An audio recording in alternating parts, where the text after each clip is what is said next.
Assalomu alaykum hurmatli kuzatuvchilar. Mana bugun yana sizlar bilan ko'rishib turibmiz. Bugungi kun mavzusi qachon breketlarni qo'yish mumkin emas.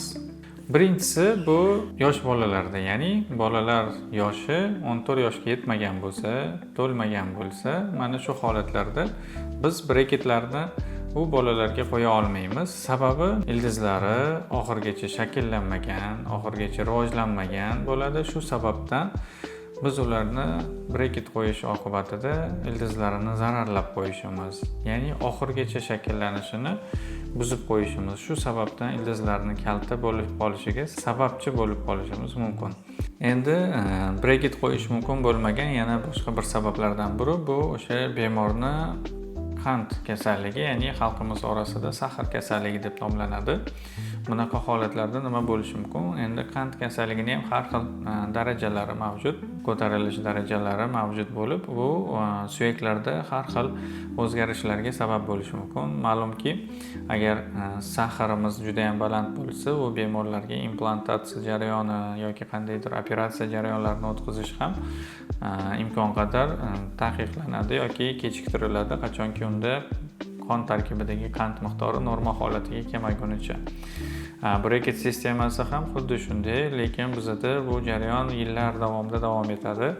2-3 yil vaqt ketganligi sababli uni bemor har doim ham o'zini qon tarkibidagi qandni normal holatida ushlab yurishi, kontrolda olib yurishi juda ham qiyin. Baribir qaysidir holatlarda qand miqdori ko'payib ketishi mumkin.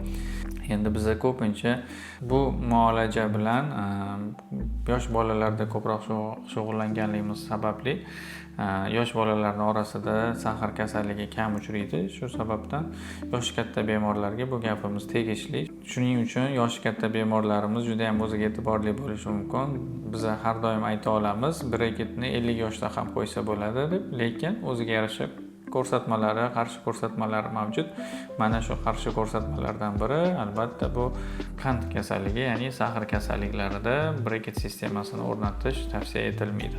Uchinchi sabablarimizdan biri bu ham ko'pincha yosh katta bemorlarda uchraydi. Bu bizda parodontoz, parodontit kasalliklarini og'ir darajasida kuzatiladi. Bunda bizda tishdan atrof to'qimasida suyaklarda, milklarda tishdan qochish yoki yemirilish yuzaga keladi. Bu narsa ko'pincha milkni yallig'lanishi, milkni atrofidagi, tishni atrofidagi toshlarning ko'payishini hisobiga yo'lda yallig'lanish prosessi kelib, milkni qochishiga va shu bilan birgalikda suyakni qochishiga sabab bo'lishi mumkin. Bu narsa parodontit deb ataladi. Mana shu holat sizlarda yuzaga kelmasligi uchun tishni atrofidagi toshlarni gigiyenaga rioya qilgan holda toshlarini tozalash, tishlarni yuvish, shu narsalarga amal qilishimiz kerak bo'ladi.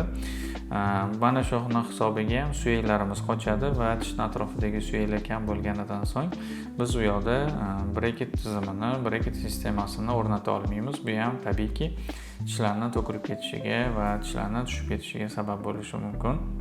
Ikkinchi sabablardan biri bu o'sha tishni atrofidagi suyaklarni, milklarni qochishi, lekin bu yerda hech qanday yallig'lanishsiz jarayon kechadi. Bu parodontoz deb ataladi. Bu o'sha parodontni qon aylanishini buzilishini hisobiga yuzaga keladi ba'zi bir holatlarda. Shu sababdan yerda hech qanday og'riqlar, yallig'lanish, qonash prosesslari bo'lmaydi, faqatgina milkni, suyakni tishni atrofidan qochishi kuzatiladi. Bu holatni og'ir darajalarida ham tishlarni breketlar yordamida to'g'irlash tavsiya etilmaydi. Sababi tishni atrofida o'rab turgan suyak to'qimasi kam miqdorda bo'ladi. Biz bunda breket qo'yib tishlarni to'g'irlaganimizda boyaga suyaklarning yemirilish darajasi ko'payishi, suyaklarning yemirilishini hisobiga bizda tishlarimizni mustahkamligi yanada kamayib borishi mumkin.